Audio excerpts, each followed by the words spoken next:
banyak yang lainnya, ada berapa tadi? 6 ya. Dan beberapa desa di Teluk Naga saja ada beberapa desa, ada Tanjung Pasir ya. Kemudian ada yang di Kosambi itu Paku Haji juga ada desa lainnya bukan hanya desa Kohot, itu banyak. Nah, kita ini sebenarnya ingin membantu. Ini ada dokumen yang bisa menjadi dasar awal penyelidikan lebih lanjut.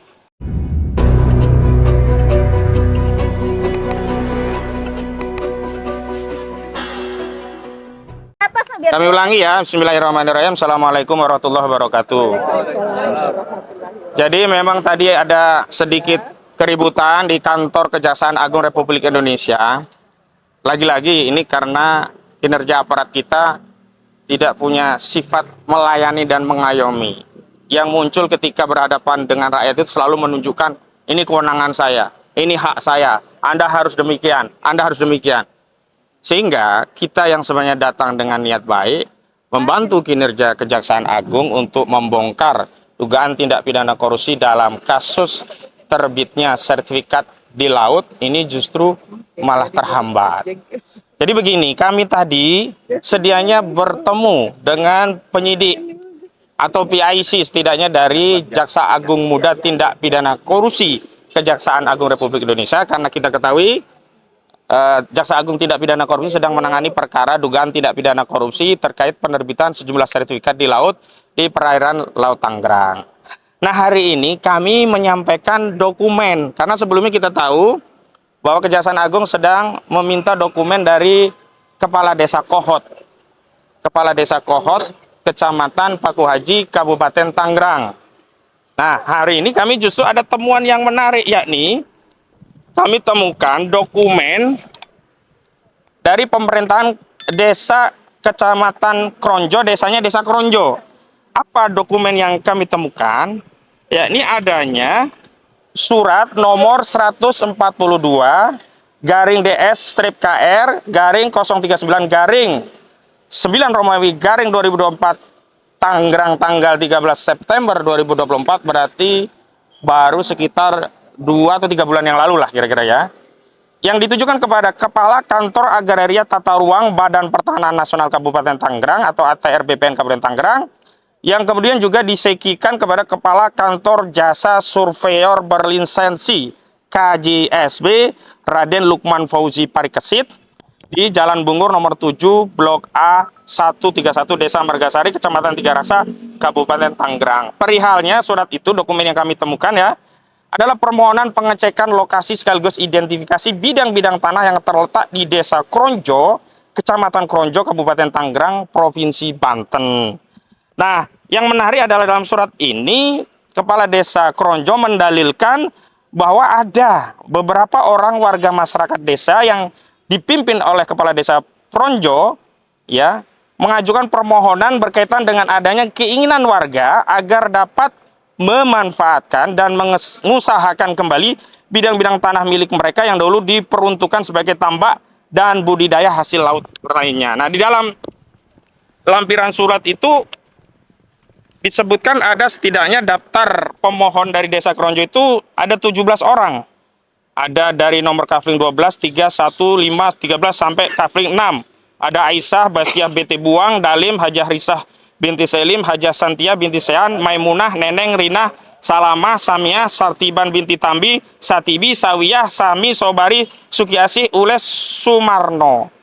Nah, pada saat yang bersamaan, tim kami yang lain melakukan penelusuran di lapangan, yakni wawancara kepada warga Desa Kronjo yang diantara nama-namanya ada dalam daftar tadi. Ternyata mereka mengakui tidak pernah mengajukan permohonan itu kepada Kepala Desa Kronjo, baik secara lisan maupun secara tertulis. Yang kedua, mereka juga tidak pernah setor data-data kepada Kepala Desa Kronjo, baik secara lisan maupun tertulis, berkaitan bidang-bidang yang dijadikan catatan lampiran. Misalkan ada bidang 12 ini dengan giri 1217, luasnya 39.474 meter persegi.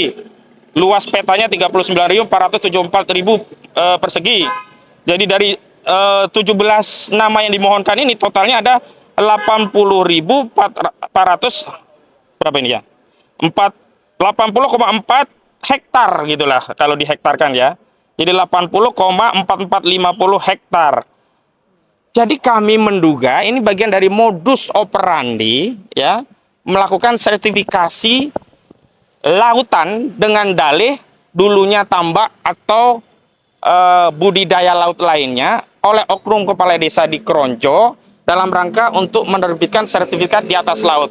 Maksud kami adalah bahwa modus operandi ini dugaannya adalah ada proses penipuan ya 378 KUHP, kemudian pemalsuan 263 KUHP, dan juga memasukkan keterangan palsu dalam dokumen 266 KUHP. Walau sekali lagi ini ranahnya pidana umum. Nah, kenapa kami datang ke Direktorat Tindak Pidana Khusus ya, Jampitsus Kejaksaan Agung? Karena tindak pidana khususnya, yakni dugaan tindak pidana korupsinya, terutama yang kami duga berkaitan dengan ketentuan pasal 2 dan pasal 3 Undang-Undang Nomor 31 Tahun 1999 tentang tipikor atau tindak pidana korupsi. Nah, ini sedang diperiksa, diselidiki. Jadi kami ingin sampaikan bahwa apa yang terjadi di Desa Kohot itu juga terjadi di Desa Kronjo dan harus ditindaklanjuti gitu loh. Jangan sampai kita masyarakat diberi pemahaman seolah-olah sertifikat laut itu hanya di Desa Kohot. Padahal ada di beberapa desa lainnya yang sepanjang pantai utara Tangerang itu memang memiliki garis pantai atau punya wilayah laut ya. Ada yang masuk ke Kecamatan Paku Haji, ada Teluk Naga, ada Kecamatan Kronjo termasuk, banyak yang lainnya, ada berapa tadi? 6 ya. Dan beberapa desa di Teluk Naga saja ada beberapa desa, ada Tanjung Pasir ya. Kemudian ada yang di Kosambi itu Paku Haji juga ada desa lainnya, bukan hanya Desa Kohot, itu banyak. Nah, kita ini sebenarnya ingin membantu. Ini ada dokumen yang bisa menjadi dasar awal penyelidikan lebih lanjut. Sebab kami menduga kuat semua sertifikat yang dibuat oleh pihak desa ya, bukan kelurahan karena ini di kabupaten, pihak desa itu bermasalah. Salah satu modus operandinya adalah dengan mencatut nama warga desa seolah-olah warga desa dimaksud mengajukan permohonan untuk penerbitan sertifikat pada bidang-bidang tanah mereka yang seolah-olah tanah itu dahulunya adalah tambak atau setidaknya digunakan untuk budidaya laut lainnya. Yang kedua, karena ini baru sebatas dugaan, maka melalui surat kami tadi sudah diterima resmi. Ini ada tanda terimanya, tolong dicek di Zoom. Sudah ya? Ya. Surat ini sudah diterima oleh Kepala Kejagung RI Seki Dirdik Jampitsus Kamis 30 Januari 2025 yang menerima AYU 085891335519. Karena itu kami berkomitmen untuk membantu Kejaksaan Agung untuk membongkar kejahatan sertifikat laut dan pagar laut. Karena sampai hari ini kita tahu belum ada satupun orang yang ditangkap dalam kasus pagar laut termasuk dalam kasus sertifikat laut. Padahal melalui rilis resmi dari Kementerian ATR Kepala BPN Pak Nusron Wahid sudah tegas menyatakan di Kohot saja ada 263 SHGB dan 17 SHM. Dan kita tahu SHGB SKB itu dimiliki oleh perusahaan yang terafiliasi dengan Agung Sedayu Group atau dengan Aguan atau dengan PIK 2. Jadi kami ingin bahwa proses ini tuntas diperiksa di seluruh desa-desa yang memiliki wilayah bibir pantai atau laut begitu. Jangan sampai kita hanya disuguhkan pada kontestasi penegakan hukum sekedar untuk prestasi bahwa sudah ada proses hukum. Padahal masih banyak persoalan yang belum diungkap atau tidak dibongkar semuanya. Nah, makanya kami di rekomendasi kami meminta agar sebentar Bang, maaf. Kejaksaan Agung Republik Indonesia memanggil itu pihak-pihak yang berkait. Di dalam surat kami minta agar bisa memanggil dan mengambil keterangan yang pertama Kepala Desa Kronjo, Kecamatan Desa Kronjo, Kecamatan Kronjo, Kabupaten Tangerang. Yang kedua Kepala Kantor Agraria dan Tata Ruang Badan Pertanahan Nasional Kabupaten Tangerang. Kemudian yang ketiga Kepala Kantor Jasa Surveyor berlisensi KJB Raden Lukman Parikesit. Keempat warga Desa Kronjo yang namanya ada. Nah, ini penting loh. Kami ingin membantu loh. Tapi apapun lah kami bisa maklumi karena memang kadang-kadang petugas di lapangan yang di level bawah itu kadang-kadang lebih otoritatif ketimbang Jaksa Agungnya. Boleh jadi kalau Jaksa Agung yang tahu persoalan ini justru kita akan, oh silakan, terima kasih kami dibantu. Ini sangat membantu kerja-kerja penyelidikan dan penyidikan Kejaksaan Agung. Itu dari saya. Selanjutnya Bang Ajam, silakan Bang. Ya, Assalamualaikum warahmatullahi wabarakatuh. Jadi tadi sebenarnya yang dijelaskan itu sudah tuntas ya. Namun yang jelas ada persoalan di sini 17 orang itu yang dianggap menyerahkan tanah seolah-olah mengajukan permohonan itu bukan cuma bohong. Itu sama sekali tidak ada. Dan itu tanggung jawab Wabarakatuh. Ini kepencet ulang lagi. jadi poinnya bahwa kami datang ke sini ini ingin menanyakan, membantu Kejaksaan Agung untuk menuntaskan persoalan perkara ini. Karena ini bukan main-main. Karena contoh di Tangerang, Banten ini contoh awal. Ternyata setelah kami juga turun, Sidoarjo, Madura, itu sudah menjadi fakta di lapangan hampir mirip dengan begini. Nah, jadi inilah pentingnya kami sebagai advokat dan warga untuk membantu Kejaksaan Agung segera memproses, memanggil semua orang yang terlibat di dalamnya. Baik itu terutama ya kepala desa, terus aktor lapangan, aktor penyuluh, dan pembiaya, serta mereka-mereka semua sampai pada tingkat kepemilikan PIK itu. Karena mereka ini semua tidak punya izin, kami yakin itu tidak punya izin. Apalagi sudah dilakukan oleh Menteri ATR, sudah 55 sertifikat sudah dibatalkan, nanti akan bertambah lagi sampai tuntas 263 plus 17 SHM dari HGB tersebut.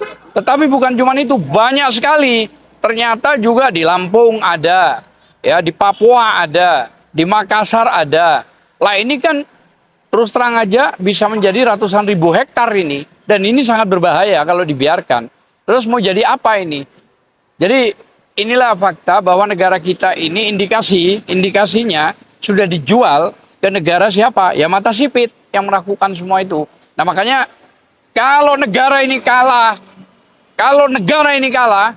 rakyat yang akan maju. Itu loh maksudnya. Karena ini sudah parah banget ini. Ini luar biasa kejahatannya ini. Bukan cuma pengkhianatan, bukan juga penipuan, tapi ini sengaja mau di Indonesiakan, ini mau dirubah menjadi Indochina. Kira-kira begitu ya. Mudah-mudahan Allah masih meridhoi dan melindungi negara kita dari segala macam bentuk mara bahaya, dan bahkan kalau spirit doa kita, mudah-mudahan dinaikkan itu air laut supaya semua tuntas, tidak tersisa lagi, sehingga sulit membuktikan bahwa kepemilikan itu adalah materialnya ada. Saya kira itu aja. Ya, selanjutnya Pak Nur Saman, silakan Pak. Terima kasih.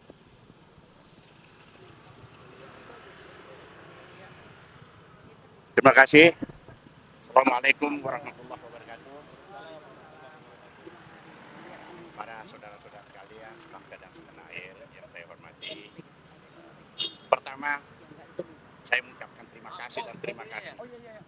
Terima kasih kepada langkah Bapak Presiden. Sudah mengambil langkah, tapi tidak harus sampai di sini aja. Oke.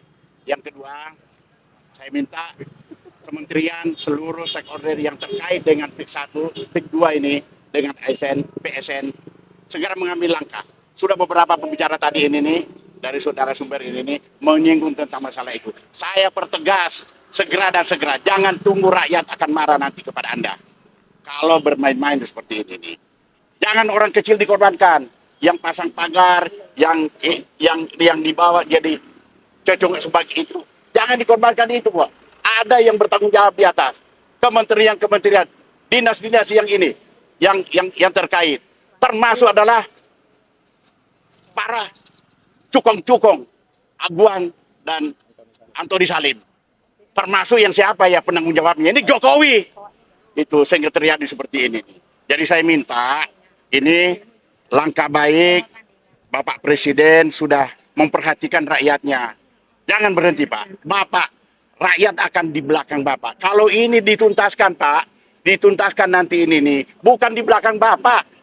Rakyat di depan Bapak untuk melawan semua kejaliman-kejaliman para pecundang-pecundang yang mau merusak bangsa kita ini. Di depan Bapak Presiden rakyat, dan saya siap memimpin rakyat Indonesia untuk melawan bila ada yang mau mencoba untuk menggagalkan niat baik Bapak Presiden, yaitu Bapak Presiden Prabowo Subianto. Kemudian yang terakhir, pesan saya orang kecil dibawa, termasuk kepala desa, kepala dinas, dan pemda-pemda dan lain sebagainya ini. Jangan cuma itu yang dikejar-kejar. Yang bertanggung jawab di atas itu, panggil dia dengan itu. Yang bertanggung jawab, periksa dia, lakukan penyelidikan dan penyidikan. Siapa tahu, pasti akan ketahuan siapa dalangnya di sini. Itulah saya kira tegakkan hukum. Hukum tidak boleh kita main-main, Pak. Kalau bermain-main ini di tempat ini sekarang ini, Indonesia sudah dicaplok oleh negara-negara lain. Mau jadi apa bangsa kita ini? Anak cucu kita ini nih menjadi jongos dengan mereka-mereka itu. Saya kira demikian yang saya sampaikan. Terima kasih sekali. Mengharapkan satu-satunya harapan rakyat bangsa Indonesia adalah kepada Presiden. Yang lain-lain tidak dipercaya. Kementerian yang terkait itu tidak dipercaya, Pak. Yang masih dipercaya sekarang adalah Bapak Presiden Jenderal TNI Prabowo Subianto. Yang terhormat. Salam, Komando. Makasih. Assalamualaikum warahmatullahi wabarakatuh. Bismillahirrahmanirrahim. Assalamualaikum warahmatullahi wabarakatuh. Merdeka! Merdeka! Saudara-saudaraku sekalian, pada hari ini ya sudah disampaikan oleh ketua kita, koordinator daripada advokat MOR PTR PIK 2 bahwa kita hari ini hadir untuk melaporkan kepada Kejagung dan memberikan informasi bahwa ada 17 nama dari warga Desa Kronjo yang merasa tidak pernah mengajukan sertifikasi tapi nama mereka dicatut ya. Saya kira sudah cukup panjang lebar tadi disampaikan. Saya ingin menyampaikan demikian ya, bahwa suka atau tidak suka, diakui atau tidak diakui, apa yang terjadi pagar laut itu semata-mata hanya bagian kecil dari apa yang sudah kita lakukan gugatan di Pengadilan Jakarta Pusat, yaitu sesungguhnya ada penyelundupan hukum, bahwa ada pagar yang di laut, ada sungai yang diuruk dan lain-lain, itu hanya bagian kecil saja ya, dan itu terbukti bahwa kita menunjukkan benar bahwa nelayan telah dihalangi dalam mencari kehidupan mereka. Nah, oleh karena itu kami ingin menyampaikan Bapak Joko Widodo sebagai salah satu yang digugat oleh kita, Anda seharusnya bertanggung jawab ya, dan tidak dengan mengatakan bahwa lihat dulu apakah sudah diikuti aturannya, apakah sudah benar prosedurnya. Ini bukan soal itu. Menunjukkan bahwa Anda tidak mengetahui bahwa yang sesungguhnya barang haram itu tidak akan pernah menjadi halal. Ya, sebagai analogi, babi itu ya tetap haram. Ya, walaupun mau dimasak sebersih apapun, dengan peralatan semahal apapun, tetap akan menjadi haram. Nah, oleh karena itu, proses pengambil alihan, proses pencaplokan, perampasan itu adalah haram dan tidak akan pernah menjadi halal walau telah dilakukan dengan adanya kerjasama dengan kepala desa kah, BPN kah, sampai dengan orang-orang berkuasa di atas ya. Nah, oleh karena itu saya kira sudah waktunya kepada Bapak Kapolri ya, Kepala Kepolisian Republik Indonesia ya, kepada Bapak Prabowo Subianto, kami mohon ini dengarkan Pak, bahwa mungkin beliau ini sudah terlalu lama menjabat ya. Kami khawatir ada semacam katakanlah konflik kepentingan ya. Kita tahu bahwa groundbreaking daripada Mako Brimob ya yang ada di PIK 2 itu atau PIK 1 ya, itu beliau yang hadir di sana bersama petinggi Polri lainnya. Dan ini kalau kata Bapak Direktur Jenderal tentang Pulau-Pulau Kecil dan Pesisir, Bapak Profesor Widi Pratikno, agak sulit mengharapkan orang tersebut menjadi orang yang independen jika sudah terlalu akrab loh ya, atau sudah menerima banyak hal dalam tanda kutip. Nah, oleh karena itu Pak Prabowo mohon diperhatikan agar kiranya sudah waktunya sudahi sajalah ya. Masih banyak putra bangsa lainnya yang bisa menyelesaikan masalah, membuat efektif, membuat murah biaya, sehingga kita hanya fokus kepada mencerdaskan bangsa, mensejahterakan bangsa, serta akhirnya demi kejayaan bangsa dan negara Indonesia. Saya kira demikian yang bisa saya sampaikan. Jangan lupa kita tetap bersidang untuk menunjukkan bahwa kita bersungguh-sungguh dalam gugatan kita. Demikian saya lanjutkan kepada Mbak Menu ya, silakan. Assalamualaikum warahmatullahi wabarakatuh.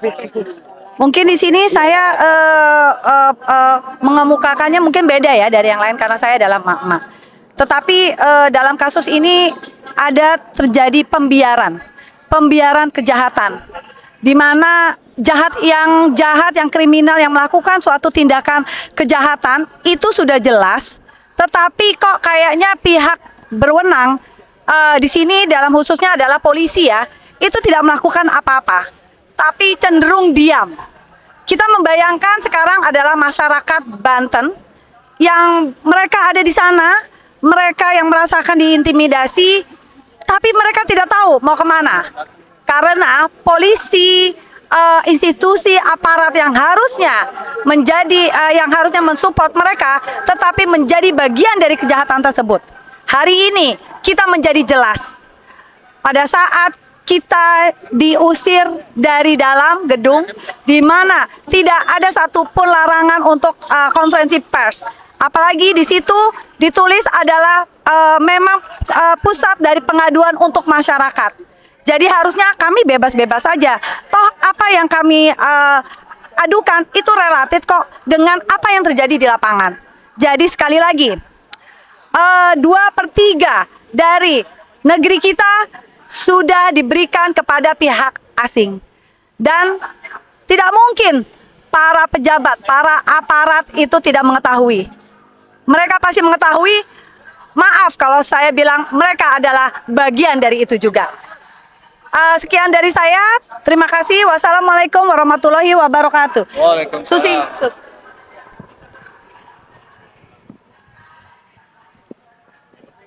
Assalamualaikum warahmatullahi wabarakatuh. Terima kasih Bapak-bapak, Ibu-ibu sekalian, saudara-saudaraku yang terhormat.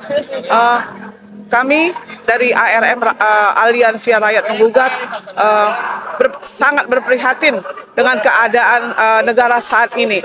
Karena kami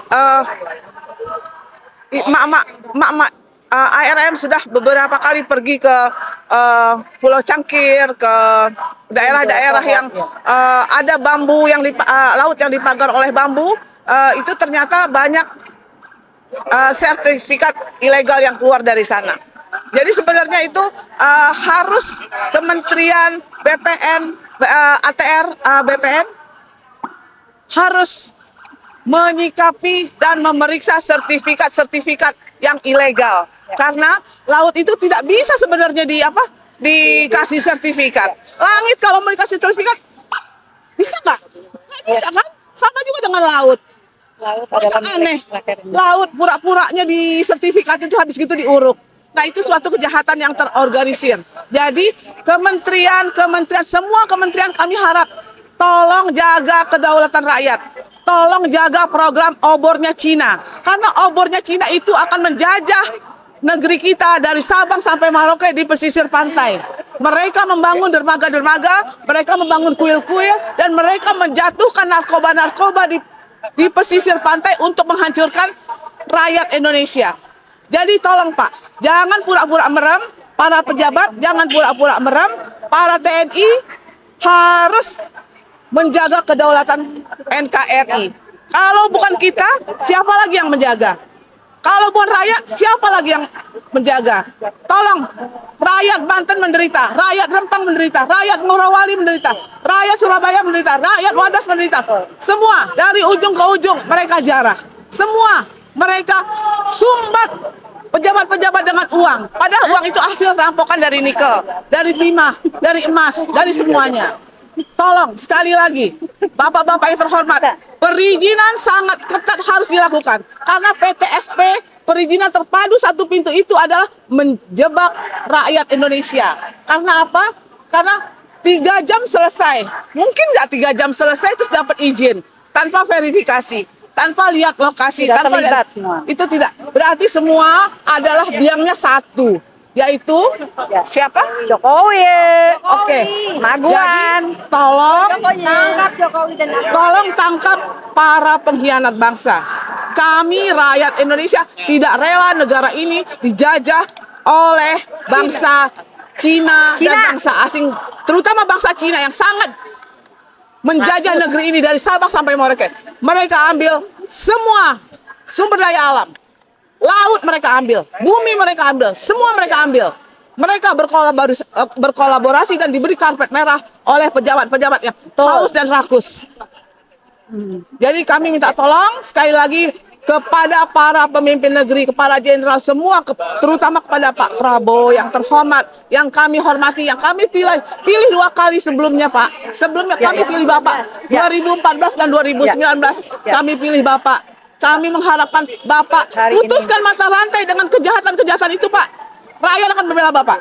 Rakyat akan berjuang di belakang Bapak. Tolong Pak, kalau Bapak bela rakyat, kami akan berjuang untuk Bapak. Tapi kalau Bapak tidak bela rakyat, Bapak akan Kami. Sedih nantinya akhirnya Pak. Mohon maaf. Ya. Mohon maaf. Terima kasih. Wassalamualaikum warahmatullahi wabarakatuh.